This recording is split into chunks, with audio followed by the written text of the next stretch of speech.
listeners. Hello, listeners. Welcome to Tooth and Claw. Tooth and Claw podcast. Oh, you're. I throw you off? Yeah. What are we talking about today? We're talking about critters, animals. Sorry, I have COVID and it's been hard for me to control my voice tones. That's like one of my side effects. Wes and I will talk about animals. You can yell about them if that's how you want to do it, though. I just can't control. I don't know. That's like one. I was reading about it. A lot of people, they're not able to control their tones. Okay. So you just Really? yell sometimes? Sorry if any. Yeah, I just yell and I act madder than I am. Yeah. What are we talking about? You've had like all the symptoms now. Here, let me try again. What are we talking about today? You almost had it there, dude. How you feeling? You feeling okay? I feel like every other episode you've had COVID. I've had it a lot. This is like fourth or fifth, but this was the first time it messed with my taste. Oh. And I was really confused because I was eating a box of Good and Plenty's. Mm-hmm. And which you like. I love them. Yeah. And I love them too. Almost done. And then all of a sudden it tastes like burnt hair. And I threw them away. And I was so confused because I was like, someone messed with my Good and Plenty's, but I live alone.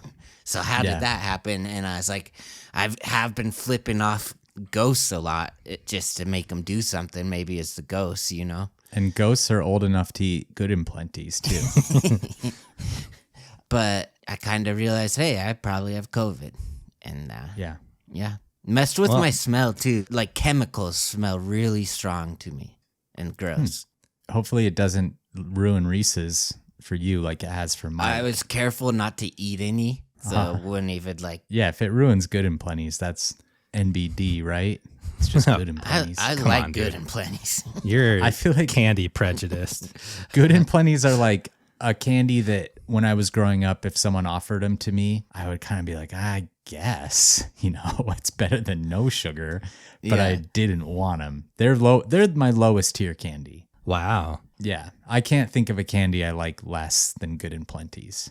Maybe like the 30-year-old hard candies in your grandma's dish or something? Oh, or would you want one of those? Yeah. Well over Good and Plenty's. Yeah. Okay. I like Good and Plenty. Our grandma Mary, who lived in Missoula, she kind of had a nervous break a little earlier in life, like in her 60s. And ever since then, she was a little kooky. She's a kooky lady. We loved her. But we would go over to her house or her apartment, and she had these nuts that were in this container that had probably been there since like the 70s. And me and Jeff would tell her to give the other person nuts. Like she would ask if we wanted anything. And I'd be like, oh, Grandma, Jeff actually really wants some of those nuts. Do you still have those nuts? And it was kind of an unspoken rule that if she gave you the nuts, you had to eat some of them. And they were just rancid. They were so gross. Bad. Yeah. Yeah, she's funny. I remember I went on a lunch date in high school there, and I went with my friend Carrie, and I guess Carrie, I didn't even know, but I guess they had done like some service project there recently. So we went in there, and she thought she knew Carrie and not me. She's like, hey, how are you, to Carrie, and just had no idea who I was, and it was really funny to me. I remember the time she was limping around, and we asked her why she was limping, and she's like, well, I've only got one sock on. Yep. That's fair. Yeah. Yeah. Makes sense to Heavy me. limp. You guys just go ahead and put me out of my misery if I ever get crazy. Just one sock on? You want us to do it? Yeah. Yeah, I give you guys permission. Just make it quick. Feed me to a shark. Oh. Sure. Oh. Okay. Which is actually... Because then they'll kill the shark. Oh, Jeff, you blew it. Wes had it. Just teed it up for you for the first time ever, and that's you fine. Don't take it. Yeah. You've got COVID. It's understandable. Yeah. I do have COVID brain. Yeah. You do. Yeah, the reason I said that is 'cause today we're going to talk about someone who was kind of in a way fed to sharks. What? And it's a crazy story. It's one that's been on my list for a long time. I think the first time I did a subscriber episode, I wanted to do this story. And then as I looked into it more, I thought, I really want to give this one some more time before I do it. And so I have I've read a lot of the material that's been And then you kind of forgot about it, and I sent it to you? Yeah. Jeff reminded me the other day, and then I still wasn't going to do it. 50% credit for this. Because there's books that are hundreds of pages of long. What? 100 pages That's of long. like a Harry Potter book. 100 pages of longness. Pages long that are about this specific story. I didn't end up reading those because I don't think it was necessary. But there is a lot of information about this particular story. So if you do want to do a deep dive, go ahead and read them. 100 pages long. Yeah. Yeah. 100 of pages long. And if you do read those books, maybe record something like where you and a couple of your friends sit down and tell the story about what you read, and then we'll listen to it. Yeah. Maybe we'll even subscribe. Call it Skins and Cooth and Teeth. Claw. I don't know. Yeah. Tooth and Paw. Cluth and Taw. Oh, yeah, that's better. Tooth and Paw. All right. So the sources that I did read for this were a 30-page kind of true crime novel by Alan J. Whitaker called The Shark Arm Murder. And then I read an online article on mental floss by Michelle Debzak. So those are the two. Either of them. All right. Those are the two main sources that I used. And the reason that I did decide to pick this one now is because we're about to go to Australia. And Australia is where this happened. Me and Jeff and Mike and some members of our family, mine and Jeff's family, we're going to Australia. We're going to go to Queensland, to the Great Barrier Reef. But you guys may not know this. Our first night we're spending in Sydney, and we're staying in this little beach town called Coogee Beach. And that's where this story takes place. Who, the listeners didn't know that, or me and Mike? You and Mike probably didn't know that. The listeners I've just kind of probably planned didn't everything. either. No. Yeah. You've just been keeping that secret all to yourself. Yeah, huh? I haven't. I've been sending you guys lots of stuff. But I doubt I just want to see a koala. That's all I care about. Jeff, we're doing a whole side trip just to get you a wild koala, just so That's you know. all I care about. I just want to see a cassowary, and we're doing a whole side trip. We're going to find koalas, and they're just going to be asleep, and it's going to be like, oh. That's fine. Yeah, that's fine. That's what they do. That and get chlamydia. All right. I'm going to grab So we're going to be doing a night in Coogee Beach. It's a really tiny, small beach town right outside of Sydney. Because we're staying there, I decided I want to do this week because I think it'll be fun then to visit in a couple weeks. So a lot of our stories on this podcast are mostly about animal attacks, but they have this kind of true crime element to them. Mm-hmm. This is the opposite. This is mostly a true crime story, but it has an animal attack element to it. So I think it's going to be fun. Cool. I think we're going to have a fun time with this one. All right. Let's Neither of you put guys on can our do like pants and get started. Neither of you guys can do a 30s gangster accent. Hey, what in Australia. Yeah. Jeff, Oh, man. it's a hard one. I'm not even going to try. I can't even do an Australian accent. All right. Hey, I'm walking here. Okay. So no, we can't. We're just going to go ahead and say for sure that's not something we can do. All right. In April 1935, Australia, like many countries around the world, was experiencing a Great Depression. A lot of people were unemployed, good work was really hard to come by, and families were having a really difficult time just getting food on the table. One man that was feeling it especially hard and was really vulnerable was Bert Hobson. Hobson lived in Coogee Beach, this quaint beach town on the edge of Sydney. Yeah. And this place was really well known for some ocean pools. And these ocean pools, I think these are kind of a popular thing in Australia. It's like a pool that's built right next to the ocean. So it's it's like a mix of salt and fresh, I think, but you swim in it and then the ocean waves like crash into the pool as you're swimming. Oh, cool. So they're probably just salt water, actually. But anyway, this Coogee Beach is known for having those ocean pools. It had a really thriving pier with like an arcade and a bunch of stuff. Arcades back then are different than our arcades now. But a bunch of really cool tourist attractions and trappings that were really common for towns in the early 1900s. And then Bert Hobson, he ran the Coogee Aquarium and the swimming baths. And these were attractions that had been built in the late 1800s as part of the Coogee Palace. And the palace was built in the style of an English seaside resort. So it had this big, beautiful dome with really elaborate paintings inside. It was just a really beautiful, cool place to have a seaside vacation. and it had been a really, really popular destination in Sydney.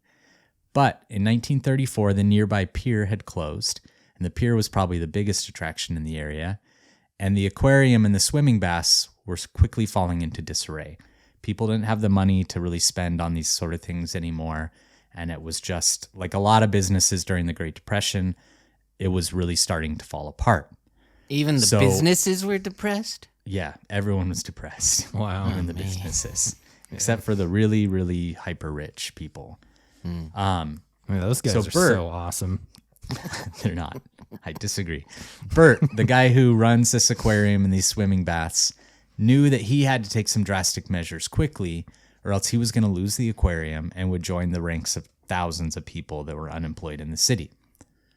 One day in mid-April 1935, Bert and his son Ron decided to go fishing offshore of Coogee Bay, and it didn't take long before Bert hooked a small shark. He's reeling in this smaller shark when suddenly a 14-foot large tiger shark charges in and attacks the smaller shark on the end of his line. Oh, no way. So in the process of this tiger shark attacking and eating this smaller shark, it gets really wrapped up in his fishing line. He has really high gauge fishing line. It gets wrapped up in it and tangled in it, and he manages to reel in a 14-foot tiger shark, which is pretty crazy. Nice. Nothing came up and like ate that tiger shark though, like in Phantom Menace, or just a bigger thing. There's always a bigger fish. Yeah, that would have been sweet. So Hobson's staring down into the water at this massive shark, and he suddenly realizes that he might be looking at his salvation. There had been a series of brutal shark attacks over the previous 15 years, and they had really shaken the Coogee Beach area. And people are completely terrified and fascinated by sharks in Australia at this point. They have a very different history than we talked about in the 1916 shark attacks in the US, where at the time, do you guys remember like what people thought of sharks before the New Jersey shark they were attacks? turtles. They thought turtles were more dangerous. Right. I mean, they just thought sharks were big fish. They just didn't see them as really a threat. Yeah. Australia is very different. They had a long history of shark attacks. At this point in history, they knew very well what sharks were capable of. And at this point in time, there had been some really gnarly shark attacks, and Coogee Beach especially knew what they were capable of. So Hobson knows, I've got a potentially man-eating shark here. I'm going to take it into the beach, and I'm going to put it in one of my aquarium pools and put it on display. Wow. Yeah. Okay. He had an aquarium pool just ready to go. Yeah, he's the one that manages this aquarium. So he cleared out the biggest pool. So he's like catching fish to put in his aquarium, kind of. Yeah. Interesting. Yeah. Okay. And it works. People do want to see the shark. They're fascinated. Yeah. They need a break from the monotony of the Great Depression. They're like, crikey, look at this pointy tooth fish. Yeah, exactly. Oi, is that a white pointer? Anyway. That's pretty good. So they've spent all this time seeing headlines about killer sharks. They can finally see one in person. And it really starts up a frenzy around the shark. And it peaked on Anzac Day. Anzac Day is kind of the Australian equivalent of Memorial Day, which is on April 25th. And hundreds of people had bought tickets to see the aquarium and the star of the show, this 14-foot tiger shark. They flocked to the large pool where visitors could peer through glass portals on the side of the pool and watch the tiger shark as it moved slowly through the water. Okay, so I do want to bring up that 2 big attacks had happened in Coogee Beach in 1922. And I do think we'll probably do a subscriber episode on those 2 attacks because there's a whole other podcast dedicated to them, and they're pretty gnarly great white shark attacks.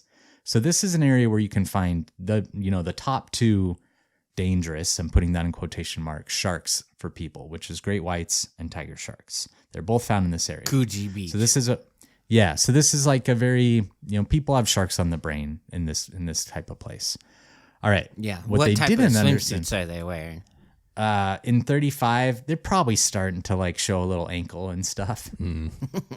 Still full body burlap sacks and stuff. Mom really was not accepting your answer that the type of swimsuit you wear doesn't matter. She thinks you're asking for it if you dress like a salmon or something. There's probably some studies I think I might out there agree about with her. it. But I think it matters if you're like going to dive with sharks. When I free dove with sharks, they told me that I didn't want skin showing because it can look like a flashing fish or something. But if you're just going snorkeling, I don't think it really matters what your swimsuit looks like. What about red? I think it's okay. Okay. I think that's fine. All right. So what people didn't understand in 1935, even for bull sharks. Yeah, bull sharks, I wouldn't worry about wearing red. I don't think bulls really react to it either. So what people didn't understand in 1935 was that these big macro predator sharks, so sharks like great whites, sharks like tiger sharks, great hammerhead sharks, they do really terribly in captive aquariums. That's something that's well known now. You can't go catch a great white or a tiger shark and throw it in an aquarium and expect it to live very long. They just don't. Even with today's technology and the huge aquariums that we have now, like Monterey Bay's tried to keep great whites a few times. I think the longest one ever was like a year, but generally they only make it a few weeks before they start bumping into the glass and showing that they're just not happy in this captive environment. They didn't know that, but they soon learned it because it was becoming rapidly apparent that this tiger shark was not doing well. It was swimming very slowly, super sluggish, super lethargic, bumping into walls, bumping into the glass, and acting really erratically. So on April 25th, there's a group of roughly 14 people that's watching this really lethargic shark. When it suddenly starts thrashing in the water, it darts to the shallow end of this pool, and it starts retching and vomiting.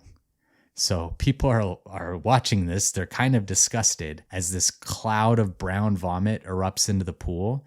Yeah. And it creates an oily film and just a disgusting stench. People are saying it smelled just awful.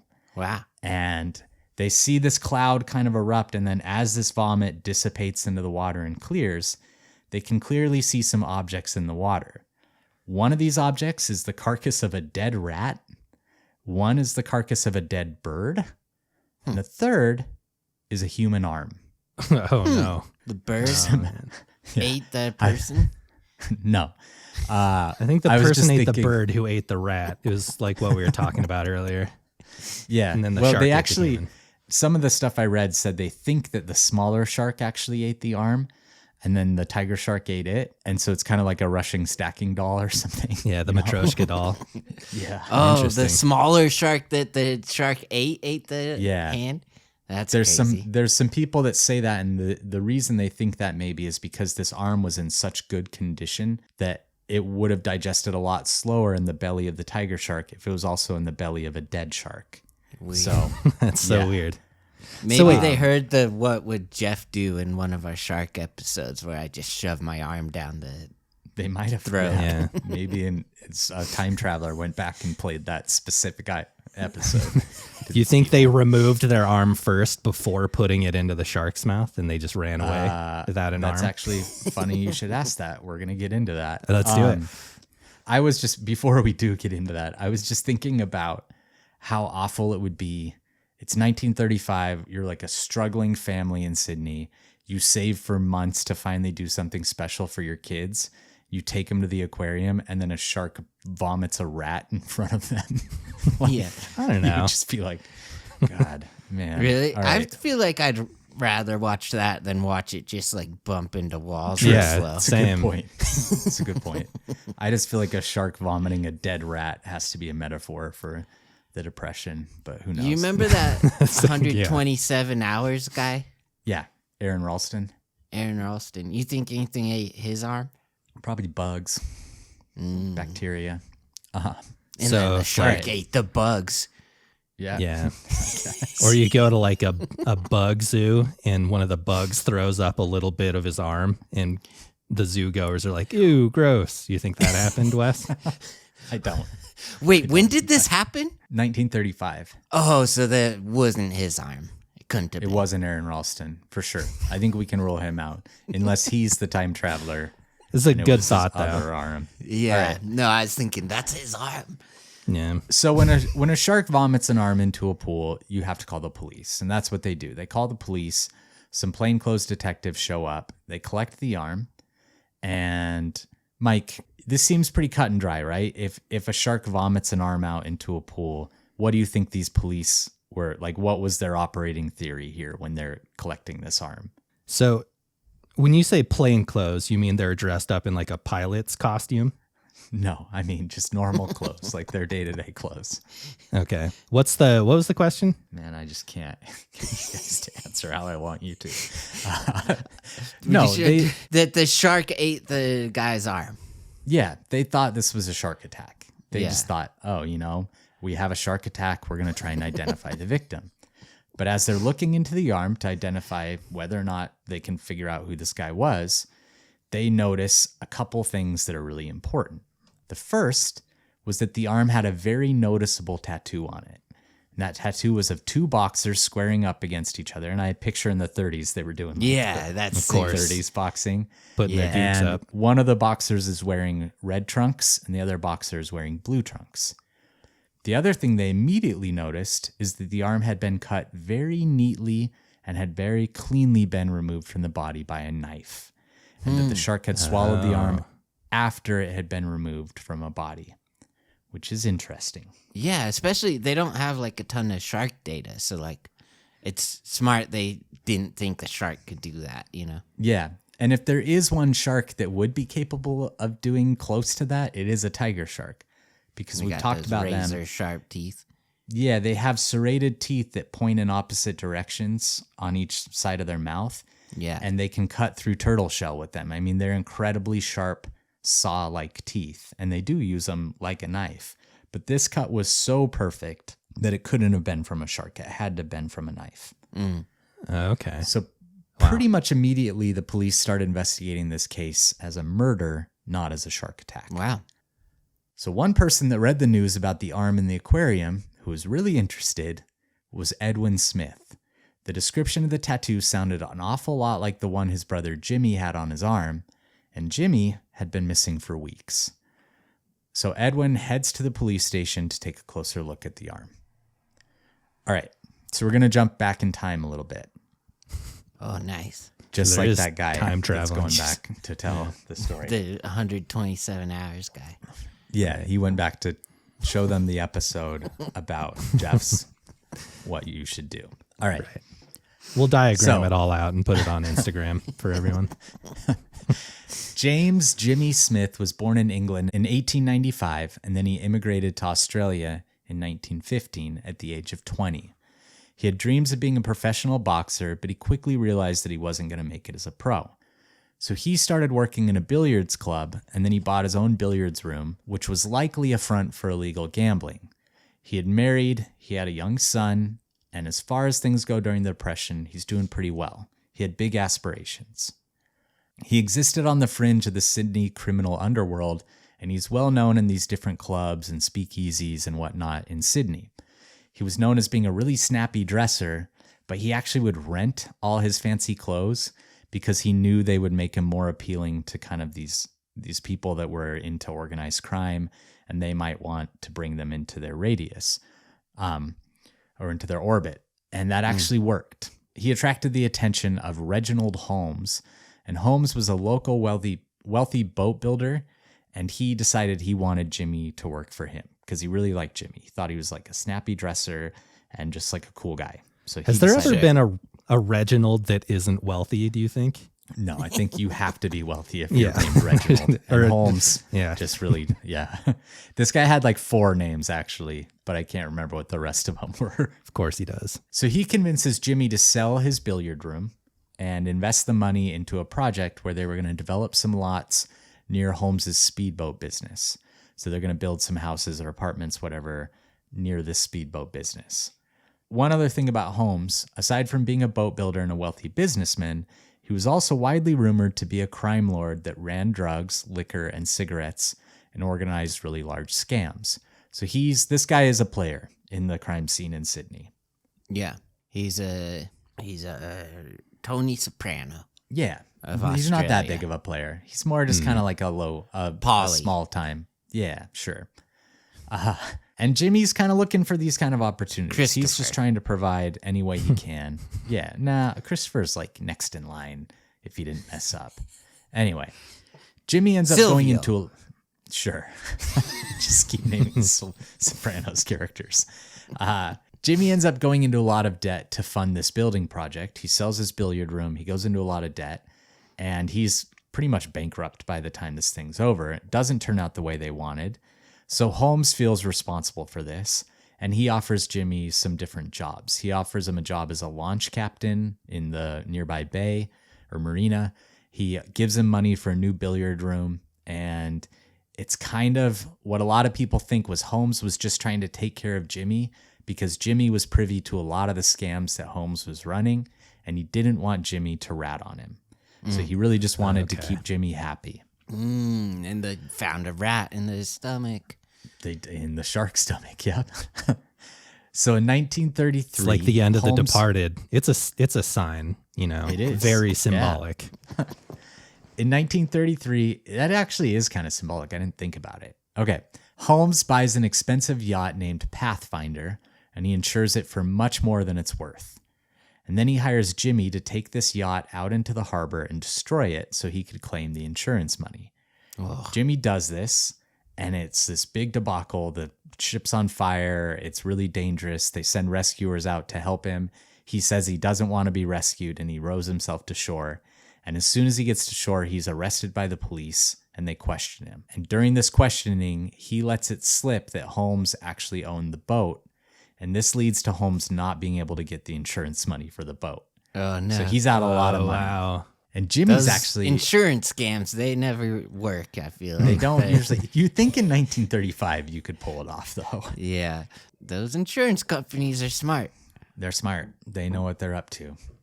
All right, but Jimmy's actually pretty upset because he risked his life sinking this boat, and he still demands his cut of the money, even though he's responsible for the fraud going off the rails. Come on, Jimmy. For I for can't Holmes, be doing that. No. Holmes is starting to realize he's got a real loose wire here. He's got someone that he can't necessarily trust, and he's starting to hear these rumors going around town that Jimmy's actually a police informant. And what they would call a police informant back then in Australia was a fizzer.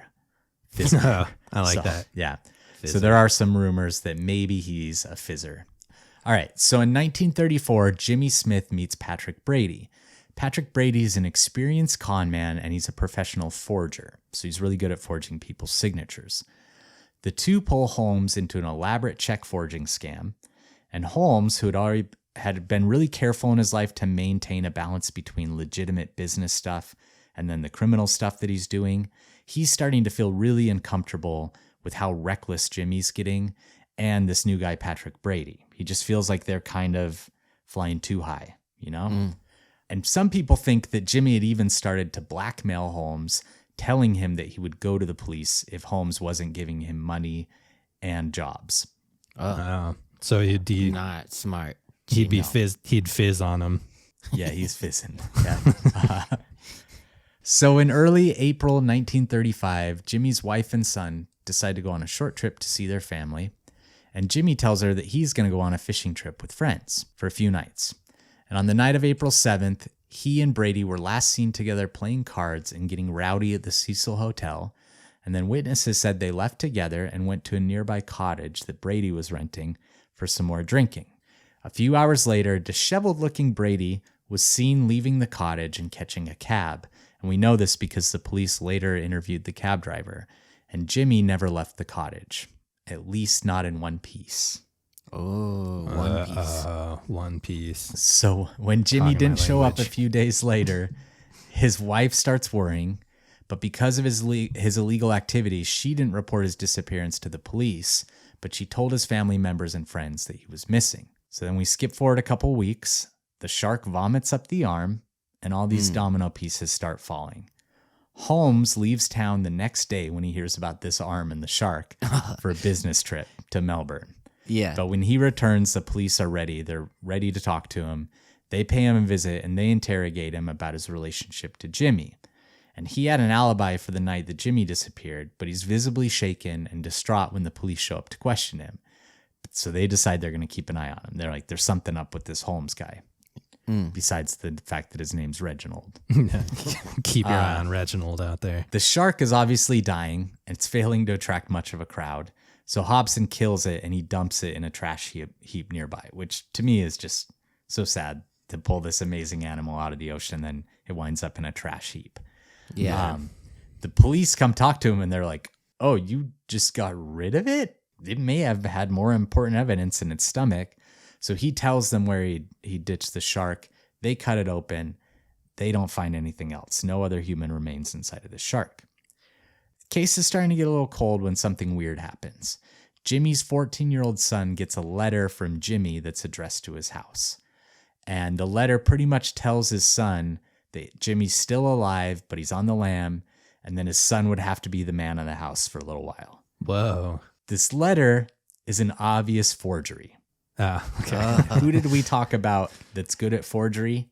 Patrick Brady. Yeah. Oh, this guy. I don't like this guy. I don't know about this guy, if I'm being honest. Because of this letter, the police suddenly have some really strong interest in Patrick Brady, and it doesn't take long for them to arrest him and charge him with the murder of Jimmy Smith. Wow. So they interrogate Brady for like 6 hours, and he finally starts telling the police that Holmes was the mastermind of the whole plot, and that Holmes had hired Brady to kill Jimmy because the man had become a huge liability. Holmes, who must have a sixth sense for police pressure by then, this very same day he gets into a speedboat and heads out into Sydney Harbor right around the time that the police are showing up at his house to arrest him. How fast are speedboats going back in the 1930s, you think? Probably 4 miles per hour. Yeah. High speed chase. Oh, it's funny you should say that. In his speedboat, he has a bunch of liquor and he has a .32 revolver. So he speeds out into the harbor. He gets blackout drunk. He raises the revolver to his head and fires a single round. But it's a really poorly made bullet. It strikes his skull and flattens against the hard bone of his skull. Oh, wow. That's a hard skull. Yeah. It's like a bowling ball. Yeah, this guy should be the boxer. Apparently, he had wrapped a rope up in his arm, though. The impact from the bullet causes him to fall into the water, but he survives and the water wakes him up, and then he climbs this rope back into the boat.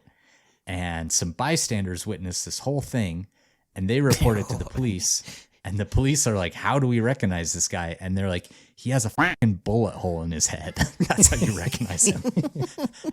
So it actually wouldn't be hard for the police to find him, though, because when they show up in the harbor, he speeds off in his speedboat. He's drunk. He's dazed from shooting himself in the head. And he leads the police on a multiple-hour high-speed boat chase through Sydney Harbor. Holy cow. Face off. Yeah, I guess the police would do a cutting motion into him, and then he would spin his boat around and go the opposite direction. They just couldn't catch it. They finally corner him and catch him, and when they grab him, he says the following. He says, "Why didn't you come to me? If you gave me until 12 o'clock tonight, I'll finish the other bastard. Jimmy Smith is dead, I'm nearly dead, and there's only one other person left. If you leave me until tonight, I'll finish him." He said that to the police? Yeah. Yeah, I shouldn't say that. Tempting offer, they were probably thinking. I don't think you understand. That's why you're in trouble. Yeah. Yeah. He's in really bad shape. They take him to the hospital. The doctors say he's probably going to make a full recovery, that this bullet was just flattened against his skull. So weird. Aluminum foil. When he's recovered enough to speak and write, the police interrogate him, and he spills the details of what he says actually happened. He claims that he had nothing to do with the murder, that he didn't even want Jimmy Smith dead, and he said that Jimmy had been killed over another matter, and that his dismembered body had been thrown in suitcases and into the bay. And then the arm had actually been kept by Brady. Brady had tied a rope to the arm, and he'd taken it to Holmes's office and dangled it in front of Holmes. And he said pretty much if he didn't cut him into his criminal stuff, that Holmes would die like Brady had. Like Jimmy had. That Holmes would die like Jimmy had. So this is Brady threatening Holmes. Holmes panics. Brady leaves the arm in his office. He knows that he can't report the murder at this point because he's worried he's going to wind up an accessory or something. So he decides to throw the arm into the ocean. And that is where it's eaten by a shark. And then vomited up in front of over a dozen people on April 25th, which is just wild when you think about it. That's amazing. It's so crazy. Doesn't end there. So Holmes pretty much points the finger right at Brady. And he even says... Which finger? The arms? No, one of his fingers. Oh, I thought he got the arm and pointed it at it. No. He points one of his own still alive fingers at Brady. And he tells the cops, he says, listen, I'll testify in a case. And that case is about to happen. They already have it all lined up against Brady. And Holmes says, I'll testify. It's going to happen like the next day. So the police decide like, okay, we'll let you testify. We'll let you off easy. But they want to put a guard on Holmes. And Holmes is like, no. I don't need a guard. I'll go home. I'll be careful. And the police are like, if you go home, you have to tell us if you're going to leave. And he's like, I will, I promise. And the police really don't want him to panic, so they allow him to do this because they're worried if they just put a guard on him and all this stuff that he's going to decide not to give evidence. So they're letting him do his thing. Ends up being a bad idea. Yeah. He goes home. He pulls $500 out or 500 pounds out of the bank on his way home. When he gets home, he tells his wife that he has a really bad headache, but that she should wake him up at 8 p.m. because he has to go meet a business associate. So his wife's like, maybe you should just listen to what the police said and not go out. And he's like, no, I'm going out. Don't tell me what to do. Yeah. He's So like, she wakes him up. already shot myself point blank in the head. I can't be killed. He's feeling invincible. Yeah, he thinks he's invincible. That's a good point. I don't think so. She wakes him up. He goes out and he doesn't come home that night. His wife calls it in the middle of the night. The police go out and they find his body in the passenger seat of his car with 3 bullet holes in his heart. And a witness reported seeing a man approach his car and fire the shots into the car at close distance. And then the police, when they look at the arrangement of the bullet holes and the angle, they say it's impossible that they were self-inflicted. They had to have been from someone else, and that Holmes was murdered. But a big theory, and this is what a lot of people who have investigated this case think, they think that Holmes he paid to have someone kill him so that his family could get an insurance payout. Because if it's suicide, they wouldn't get it. But that he hired someone to do it. Either way, he's dead, and he can't be a witness anymore in this case against Brady. And the case falls apart because the state needed a body, and apparently at this time in Australia, an arm didn't constitute a body. So Brady's released, and Brady actually dies comfortably in his home as a 76-year-old man in like 1965 or something, somewhere in the 60s. Oh, wow. Weird. Yeah. So one last little tidbit. There's a book by Alex Castles called The Shark Arm Murders that came out in 1995. I think this is kind of considered like the book when it comes to this case. And he reveals in this book, he did a lot of investigation, that Jimmy Smith was actually murdered by a criminal named Eddie Wyman after Jimmy Smith had become a fizzer. And it was like he had given information to the police, and Wyman was one of the most dangerous criminals in Sydney. And he was caught because of this information that Jimmy gave to the police. So that they think that Wyman contracted Brady to murder Smith. So Brady's still involved, but they think that Wyman was the guy behind it. And this Wyman guy was actually shot 10 years later by another gunman in Sydney, Chow Hayes, during a gangland quarrel. So there's all sorts of nefarious stuff going on in Sydney in the 1930s. So the whole catalyzing event for the police to even begin investigating was the arm getting vomited out, right? Nothing would have happened. This guy catching a tiger shark. That's so crazy. Otherwise, I don't think anyone would have ever reported his death even. Yeah. Because no one wanted any police scrutiny on themselves. Holmes would still be alive today. Holmes would still, not today. But 200-year-old. Yeah. Yeah. In either 2001 or 2002, I got varying different articles said different things. Fishermen in Australia caught an 11-foot tiger shark in New South Wales, which is Coogee Beach is in New South Wales, so is Sydney. They opened up its stomach and human bones and a human skull came out. And they were actually able to identify the remains and find an identity for the victim, someone who had disappeared while swimming, so a shark attack. But because of that, because they identified a victim through bones found in a shark, this case kind of got brought to the forefront of the public again. Oh, yeah. So people started talking about it again, which is pretty interesting when you think about these sort of things. Well, it's been a minute since we covered tiger sharks. Actually, I don't think it's been that long, but we're going to go over a little bit of their biology anyway. This is a really fascinating shark. We're not going to really dive too deep into it. If you do really want to deep dive into tiger shark biology, go back to our Townsville tiger shark shipwreck episode. Townsville is actually another place we're staying. Yeah. We're going to do some herping in Townsville, as my friend said. I did note that. So tiger sharks are commonly found. How'd they come up with Townsville? Yeah, that's a lazy name. Hey, what should we call our town? Townsville. Village. All right, next. Town. Let's just combine. Cityburg.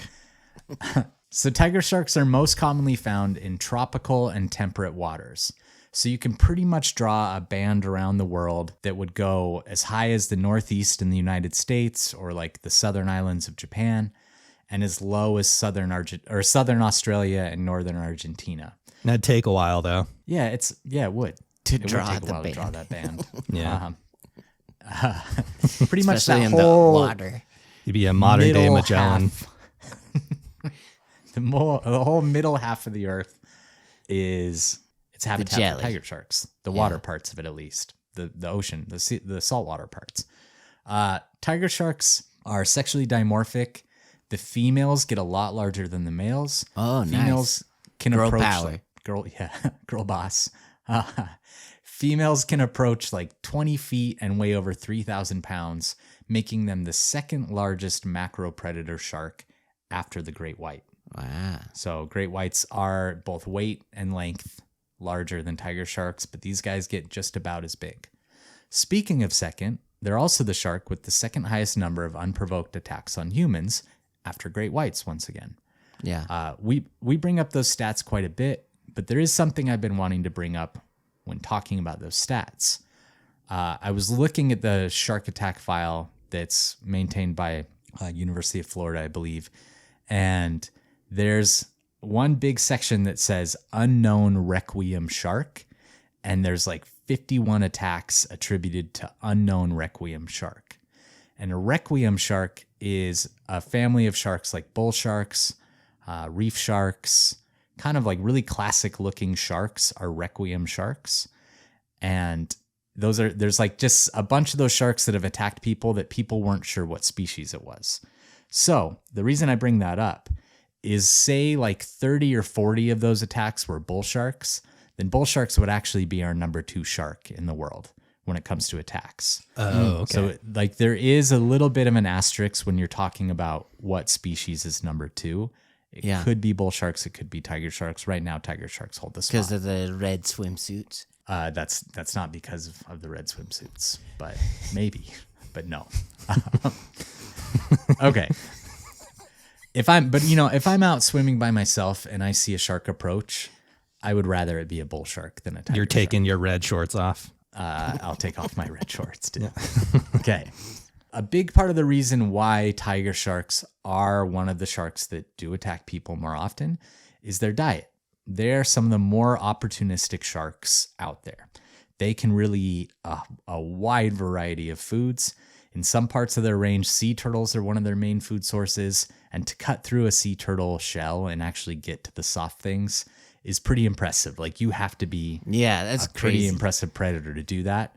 And that's really just the tip of the iceberg when it comes to strange things that have been found in tiger shark stomachs that they've been documented to eat. So here's a list of a few of the things that they've found in tiger shark stomachs, aside from a human arm with a boxing tattoo on it. Although that wasn't in its stomach anymore, was it?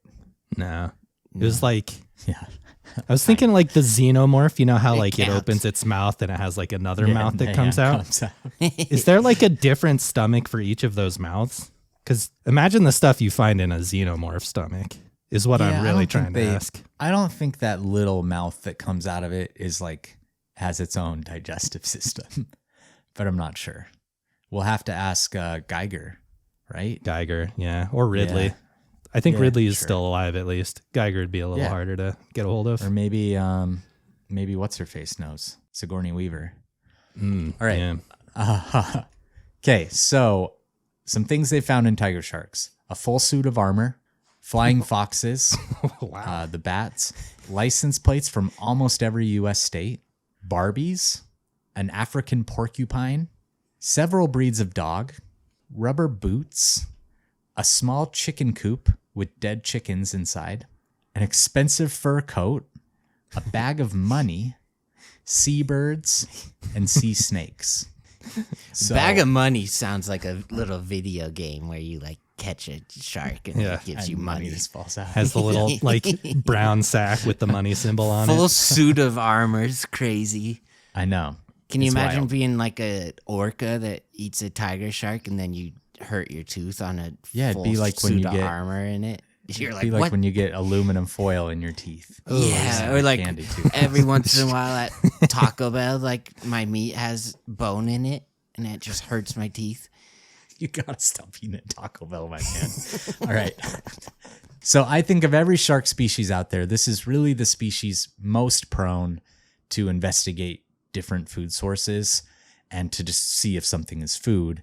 And that's part of the reason why I do think they're responsible for such a large number of attacks on people, is that they are highly opportunistic. We've talked about how like great whites will bite people, but they often don't continue biting because they decide that's not food. I think tiger sharks aren't necessarily the same way. There are these investigative bites, but there are also tiger sharks that will continue to feed on a person. Kind of like that video that scarred me last year from the Red Sea. I don't like that video. Right. Yeah, neither do I. Okay, so we're not going to do too much biology, like I said, but I do briefly want to go over what you should do if you encounter a tiger shark in the wild. And I do want to mention, I have personal friends who've spent their lives swimming with tiger sharks. They are shark researchers who free dive with tiger sharks almost every day. And this is not an animal that just sees us as prey. It happens sometimes, but this is not an animal that we should villainize or demonize because, you know, there are many more positive interactions between humans and this species than there are negative. But I do want to go over what you should do. So first of all, like all of our aquatic predators, the main thing is avoiding the circumstances in the first place, because once you're being attacked by a shark, there's very little you can actually do to stop it. So things to avoid: murky water, especially low light. You don't necessarily want to be out swimming in murky water at like dawn or dusk. Inlets, places where there's brackish or fresh water flowing into the ocean, are often places where sharks will hang out. Attractions in the water, like if there's a dead whale nearby, or if you see a strangely high amount of marine life in the water, you might want to avoid swimming, because that just, if there's more likely to be fish and dolphins and stuff around, there's also more likely to be a shark. You also just want to read warnings. If you're going to a beach or something and there's been a lot of shark activity, there'll often be a sign that says high shark activity at that place. Maybe don't go snorkeling there. Maybe pick another beach. I forgot to bring this up. I just saw this video of this Italian kid in Australia, also right by a place where we're going, who swam in this kind of murky water, just decided to stop and go swimming and snorkeling. Yeah. And videoed his leg being ripped off by a shark. He doesn't actually show the shark like coming up, but you see him like swimming to the beach afterward, and there's just blood all over the water, and he's screaming and stuff in his GoPro.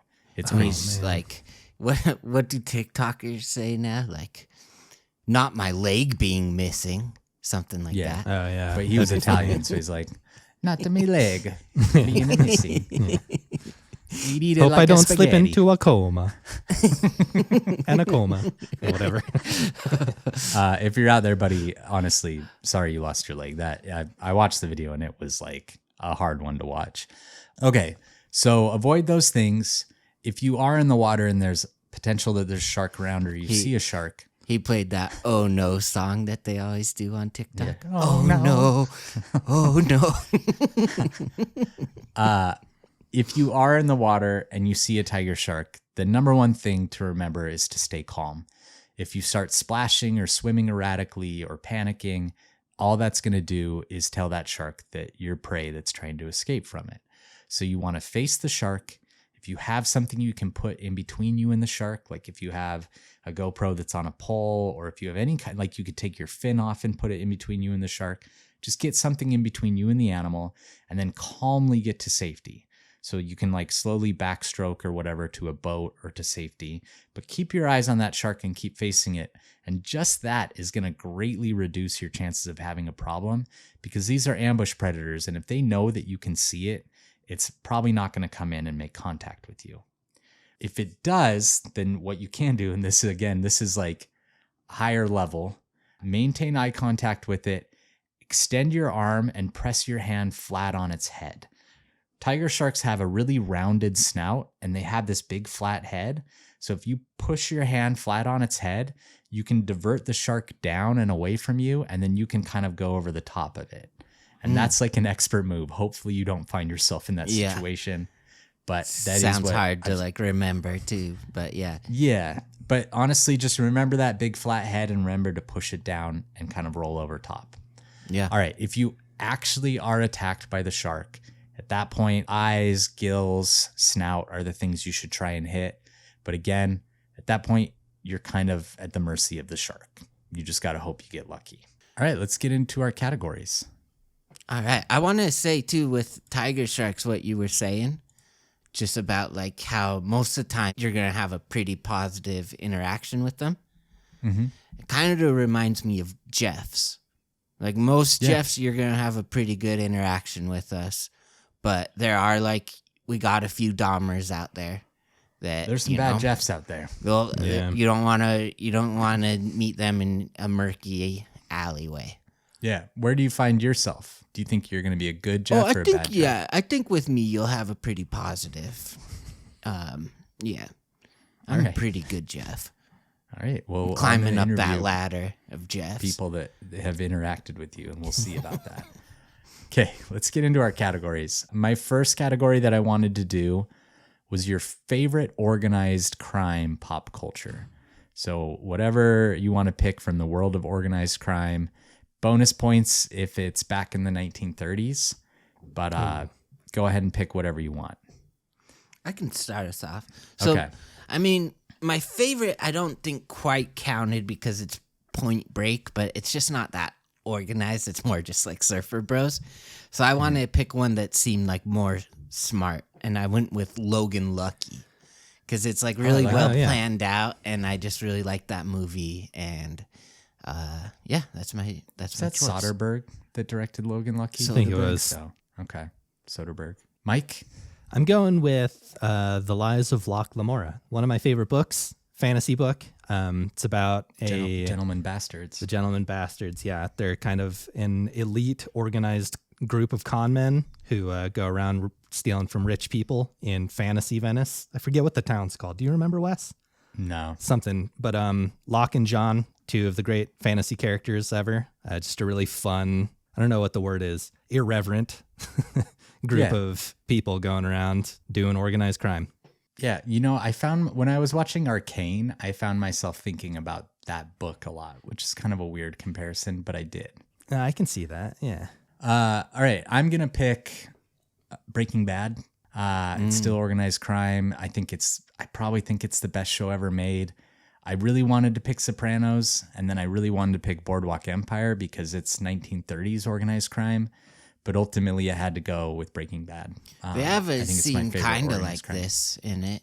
Not really. Breaking Bad? They got that guy's head on a tortoise. Oh, yeah, that's true. And the cops find it on the tortoise. Tuco's head, right? Blows up, I think. Yeah. All right. So my next question for you guys, your worst experience ever at an aquarium or a zoo? I'll go first on this one. When I was a kid, we went to SeaWorld, and I know there's a lot of really intense feelings about SeaWorld out there. I think SeaWorld does a lot of good for marine mammals, but they've also done some bad. And something they did bad when I was a kid was they weren't great with their dolphins. And we went to a dolphin tank, and the dolphins just had all sorts of weird growths on them and weren't doing well and pretty disgusting. And we touched them and like interacted with them. And I remember even as a kid who should have just been really excited to see dolphins, I remember feeling really sorry for them. So that was probably my worst aquarium or zoo experience. I'll go with our last trip to Lagoon when we rode that train. And then it just shows like awesome animals in the worst enclosures. I think, honestly, if I could link my like depression and suicidal thoughts back to anything, it'd probably be that train ride. Jesus. Just kidding.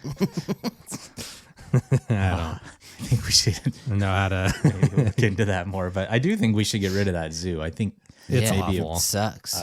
Side thing in our podcast should be a campaign to get rid of that zoo and get those animals to better homes. Yeah. 'Cause it's not fair. Yeah. I couldn't really come up with one for myself. I'll steal Jeff's, but I will say, last year I went to the San Diego Zoo with my dad, and they have this really cool bus tour that we both hopped on first thing. And there was just this shrieking baby that I know, like, what can you do? And it makes me feel like such a jerk to be like, can you please shut your baby up? But like, I can't help thinking what I think. And it was an annoying baby. I go to the Salt Lake Zoo all the time just because I like to go on walks, and like it's like, why not just go to the zoo? Yeah. But every once in a while there'll just be like a million little 8-year-olds there, and I'm just like, man, I'm like a 34-year-old just walking around by myself with like a million little kids. Like I don't love that. Imagine if you were one of the bad Jeffs with all those kids running around. Oh, you wouldn't know what to do with yourself. Oh, you know exactly what to do. I do want to say quickly, we're pretty pro zoo here at Tooth and Claw. A lot of the research I did was funded by zoos. Zoos have ambassador animals that people can learn from. They give them great enrichment. Those animals are typically animals that can't live in the wild for whatever reason.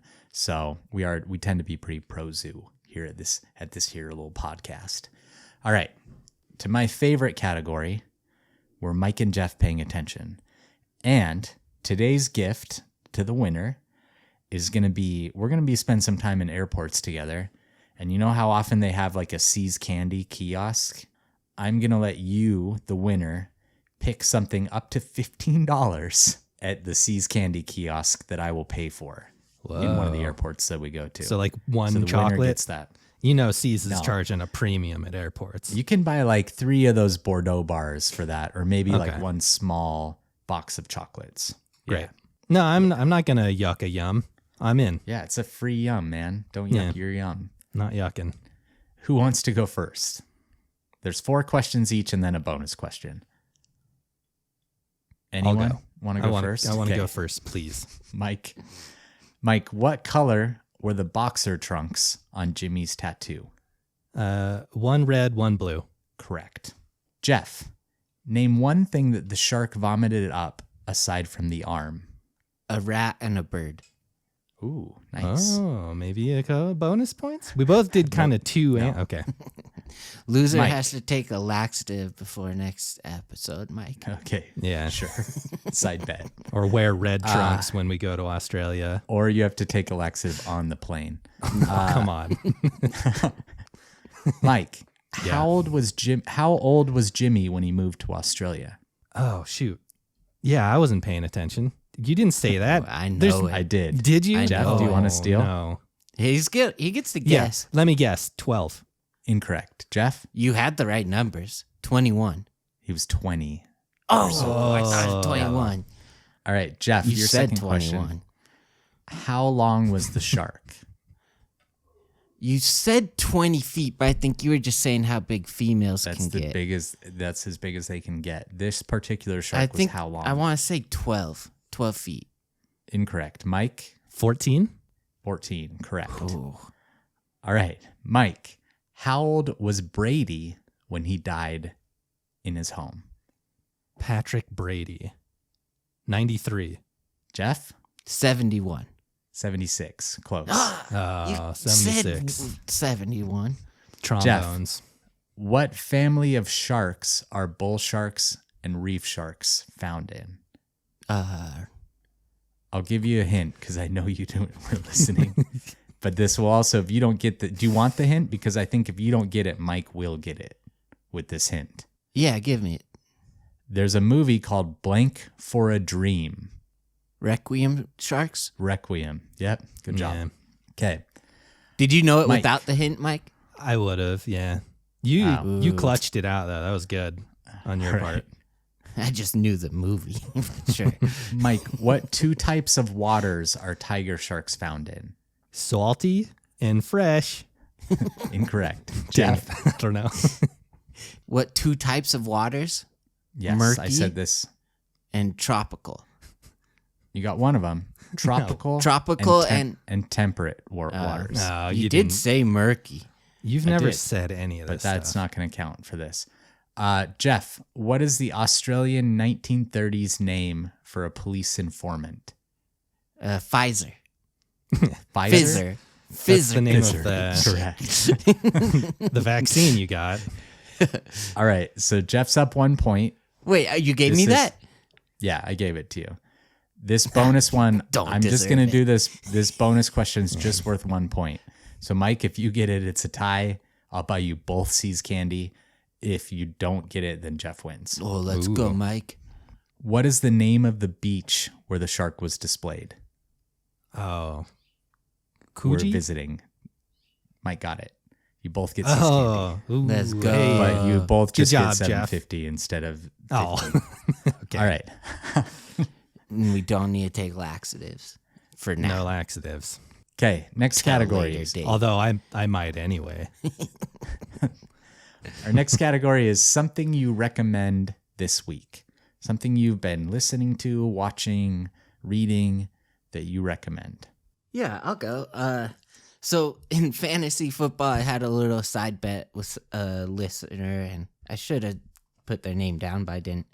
But it's basically, if he beat me, I had to watch this show called Mob Psycho 100, and if I beat him, he had to like watch all of One Piece. So he like, this is a big commitment. But he beat me, and at first I didn't like it at all. But it's starting to grow on me. So I'm starting to like this Mob Psycho 100 show. Mob's great. Okay. Reagan? Yeah. You like Reagan? Yeah, He's good. great. He's funny. Yeah, there's I'll some go. funny scenes. I got this Rocky Mountain Chocolate Factory old fashioned fudge at the Riverwoods up in Provo. Great. Go check it out. For people that don't live here, though, that's inaccessible. Unless, I don't know, you want to make the drive or They something. might have an online store. or something. Rocky Mountain Chocolate is in some they're- other places they're too. Good. pretty. Yeah. Go get it. It's so good. If Just there's not one in fudge? your area, sure, fudge. I like All it. right, no, I like it. Fudge. Mine is gonna be the movie Wonka. Why are you shaking your head, That's Mike? good. What do you want me to say? It's fudge. Go eat it. It tastes good. It's just surprising, I guess. That is. I'm recommending the movie Wonka. I had no desire to see this movie. I really didn't need any more Willy Wonka in my life.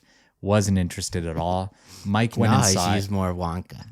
Yeah, Mike went and saw it and really liked it. And I was like, all right, I guess I'll see it. And the other thing that was pulling me in was it was made by the people that did Paddington.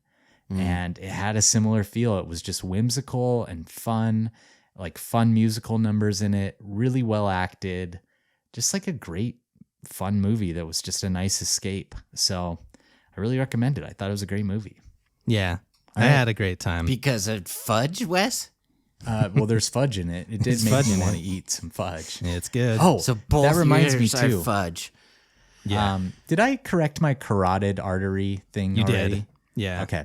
One other thing I wanted to change. Someone asked us a little bit ago, like what our like fun thing for movie treats are, and I just completely spaced my new thing I've been doing, and I wanted to say it. Yeah, you said you like to bring in cakes or pies. Yeah, and pie. stuff. I like fun that. Still. That's a I great answer. I stick to that still. Yeah, but my new you thing should. that I actually wanted to say, our movie theater is really close to a World Market, and so my new thing is to go into World Market right before and buy weird candy from around the world, and then take it in. And I really enjoy it. It's been really fun trying like different candies from different countries as I watch a movie. So You know it's a good movie theater candy. what?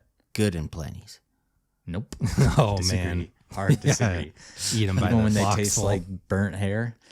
All right. Ah, man. Jeff, do you so got an animal fact for us this week? A baby sea otter can't swim or dive until it's 3 to 4 months old, so it hangs on its mother's chest. When the mom goes looking for food, she wraps the little one in kelp to keep it from floating away. Cute. That is cute. I like that. All right. Do we have any listener questions lined up? Did anyone grab those? Oh. I have listener questions. I sent them to you guys. I don't have subscription questions.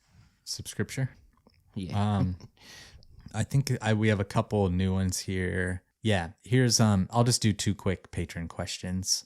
This one's from Cassidy. Cassidy says, "Hi guys, I've got a bear question for you. Hi. If bears have an insanely good sense of smell, how is it possible to come around a corner and surprise them? would you have to be upwind of the bear in this scenario?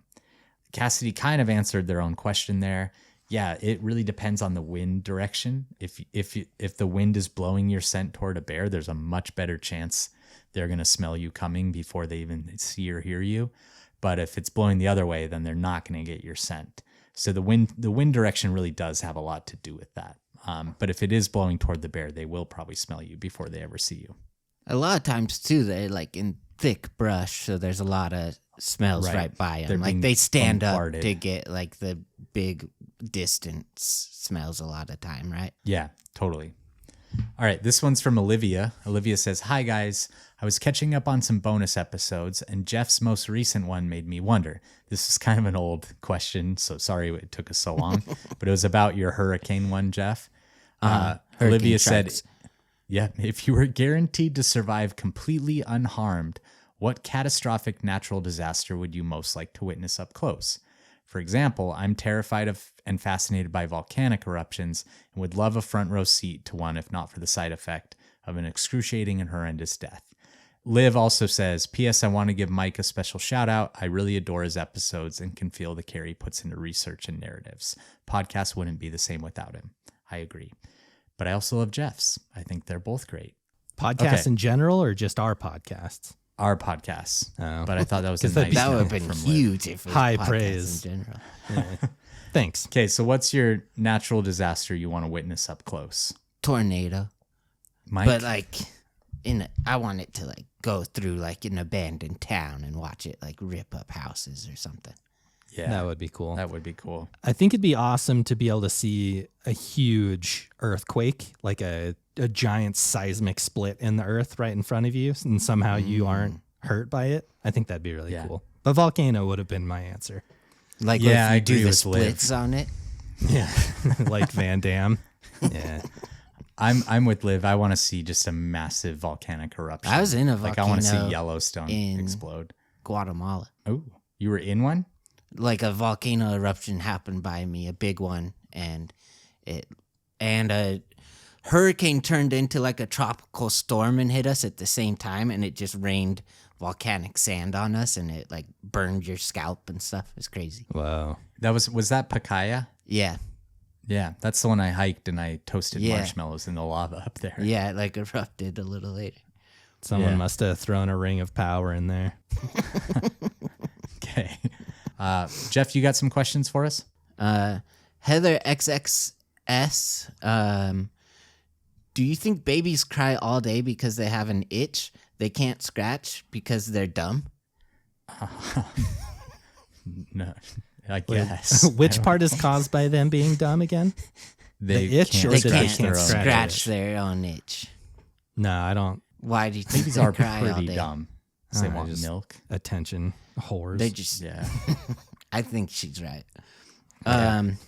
Jack Doing Stuff asks, what's your first ever memory gained consciousness moment? Like your earliest memory, I think.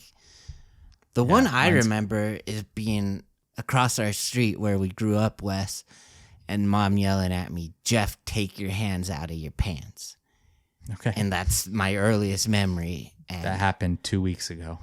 well, when I went into high school, this cool kid on the football team would have his hand down his pants, and I was like, oh, so you can be cool and have your hand in your pants. Yeah, sometimes it's the warmest place for your hand. It's comfortable.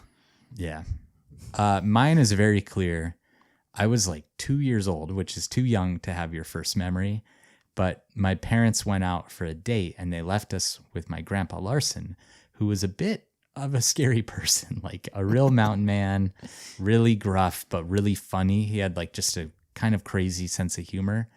And my parents were gone. And I remember crying and looking out the window because I thought they were like gone or had died or something. Because it was one of the first times they had left me. You're like a dog. Yeah. And my grandpa, I remember him clearly coming up to me and saying, "Listen, I don't know where your parents are, and I don't know if they're coming back. So stop crying." And I stopped crying.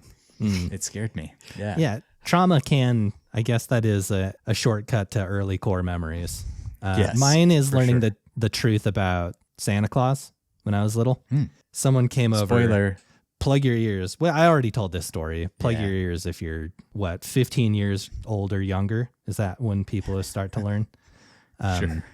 So one of our neighbors just came over dressed up as Santa Claus, and it was like really obvious. And my parents even like told me that's who it was. So I think they were just out on the whole lying about Santa Claus thing for me from a young age. Yeah. Young age. All right. Oh, the Henry Quills. Oh, then Quills.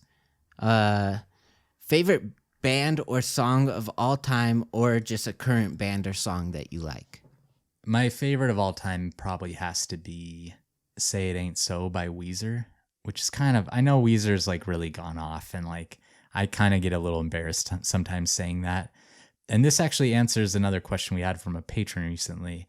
They asked like, what was a song that changed your life? I still remember being in my room at like 13 years old and hearing that song come over the radio. And I only listened to classic rock up until that point, really. And I was like, oh, this is amazing. And it changed the way I listen to music, and it really pointed me in the direction of where my music taste would go from there. So I still love that song to this day. That's my pick. Yeah, it's impossible for me to pick like a single favorite. So I'm just going to go with the current side of this question and say Aquemini by Outkast or Sister Christian by Night Ranger. That song is amazing. Dude, 80s, we lost something special with power ballads, you know, when they went out of fashion and they just never came back. We gotta rectify that. Yeah. Yeah. I like it. Yeah, I don't know. I you guys are more into music than me. I'll just go with our listener, It's X Music. I'll shout him out. I like his song Bad Wolf. And then I liked Olivia Rodrigo's song I Want to Get Him Back that there's a commercial for. Her new album is good. Yeah. so good. Okay. So Aaron's 393 asks, who's the most famous person you can think of that your mom would not know of? Sorry, Mike. Yeah. That's a fair disclaimer. You can do Cindy if you want. I was wondering, do you think she knows Kanye or John Cena? I bet she knows Kanye and John Cena. Yeah. Mm. I'm going to say Florence Pugh. Okay. I'm going to say Kanye West. Okay. I think Kanye was like enough of a breakthrough artist in like stuff other than music. Like dated he's got Kim weird politics. Kardashian. Kim Kardashian. Already I got hope married. Mom doesn't know about Kanye. And like did the Grammy thing. Maybe does, though. maybe Drake. If Drake's we're a kind good of going choice. with that same, yeah. Or even Olivia Rodrigo. Yeah. All right. Last one. Court Kelly's 89. If you had $1 billion, where would you choose to live and why? If I had $1 billion, Yeah. I'd give most of it away, first of all. Second, I would choose to live, I think I would just build a really nice big house on Flathead Lake in Montana. I just think, and then I'd probably have a summer house somewhere too, Like or a winter cherry house. orchard there. Yeah, but I would just want a Would big, you go like, fun doomsday property and in have like Flathead. a basement No. where you can survive an apocalypse? Maybe. I mean, with $1 billion, you can I do would anything. for sure. Yeah. I think that's an obscene amount of money to have, so I wouldn't have that much. Well, Mike owes me that much, actually. That's true. But Am I still down on you for have that? $1 billion. Shoot. yeah, maybe I'd buy up all that land that just burnt in Hawaii and build a huge house there. It's kind of evil. Just the worst Very person evil. ever. Yeah. No, I think I would keep it pretty modest. I really like the houses in the show. What's it called? Big Little Lies, like by Monterey. But like Those are beautiful. just like a homes. nice, really nice house, but nothing like huge. I would never want a mansion. I just think it's stupid. Yeah, I agree. Mike? I've had this thought in my head that someday, somehow, I'm going to end up in Wisconsin. Jeff can attest to this. I've talked about Yeah, it you can't for get over out a of there. decade at this point. I read about, what's his name on the Nuggets, Jeff? The Aaron Gordon? Gordon, yeah. He has like a warehouse that he transformed into just a full court basketball court. And then he Yeah. just lives in like a little room off to the side up above it. I think that's what I'd do. That'd be so cool. I'd love to have just a full basketball court like in my house. 90% of your house is just a basketball court. Yeah, right. Yeah, that'd be cool. All right. Is that it? Yeah. Our last two categories, tiger shark conservation. We've talked about this a bit, but tiger sharks, like all larger sharks, are seeing massive population decline due to shark finning. Huge numbers are also killed as bycatch from commercial fisheries. They're also a shark that's directly targeted because of some of the medicinal properties of their liver, or medicinal properties in quotation marks. They're also prized by sport fishermen, and even their skin, they make leather out of tiger shark skin. So this is a shark that it's like, yeah, death by 1,000 cuts. Also, like sometimes leather for like clothes? For like drums and some other stuff. It's not so much clothes, it's like other uses. And culturally, there are some cultures that used it as like drum coverings and other things. And personally, I think that's one of the big tragedies of like us losing so many animals, is that these cultures can't even safely use the animals in ways that they have for millennia anymore, which kind of sucks. Yeah. Also, when there's a tiger shark attack in certain places, there'll be culls. Australia is famous for doing shark culls. That kills a lot of tiger sharks. They're currently listed as near threatened by the IUCN. They're just near threatened largely because we have no real idea how many tiger sharks are actually out there, but they are at a high risk of extinction. Their populations are drastically affected by the demand for shark finning, number one, and then bycatch, number two. Just in the 2 hours that we've talked here, over 20,000 sharks have probably been killed. So pretty crazy to think about. Yeah, it sucks. I hope you can be president and stop that. I don't want to be president, but if I am, that will be right one of my in main West things that I run Larson on. if you vote. Okay. How much do we like this animal? Tiger sharks. We've done it before, but I want to do it again. How much do we like them? It's a 10-claw sweet animal name. for me. Yeah. Like tiger and shark. The coolest That's a name sweet ever. combination. Yeah. Beautiful shark too. I'm giving them a 9. They're cool. I love sharks. Okay. And I love tiger sharks. I love you guys. Love you too, man. Thanks. Yeah, I'm doing 9 as well. I think they're probably like my 4th or 5th favorite shark. Whale shark, great white sharks, hammerhead sharks are my top 3. Yeah. I think my like top 6 sharks all get a 10 claw, and this is one of them. So sharks are some of my favorite animals. All right. Do you like tigers or tiger sharks more? Probably tigers. Mike? That's tigers for sure for me. Y'all Really? you Because already I know, love but tigers and I love sharks. So tiger sharks is both. It's not If like tiger really, sharks though. were the only shark in the ocean, then I would like tiger sharks more. But because it's like we only have tigers and then we have lots of shark species, I have to say tigers. We got a lot of cat species. Yeah, Yeah, that's true. That's true. It's a good point, Jeff. It's a different way to look at it. Yeah. All right. Well, thanks, guys. I thought this was a fun story. I hope you guys liked it. And, next week we're going to be back, or next time we do one of these, we're going to be back with a news episode. And then We're going to more be in just kinda Australia. Animal attacks. Yeah. So we'll see We're how gonna that goes. Live from Australia, not live. Unlive. Alive Dead from I think. Australia. Yeah, alive in opposite. Australia. We did reference multiple times in this episode some of our subscriber episodes. If you're looking for more Tooth and Claw content, you can find us on Patreon. Every other week, we release shows that are only available to our subscribers. If you'd rather just be on Apple and have it show up in your Apple feed, the Apple Grizz Club is another option. We love our subscribers. Thank you, everyone who's supporting us right now. Yeah, love all you listeners except for the worms. Yeah, I love those worms. I love them too.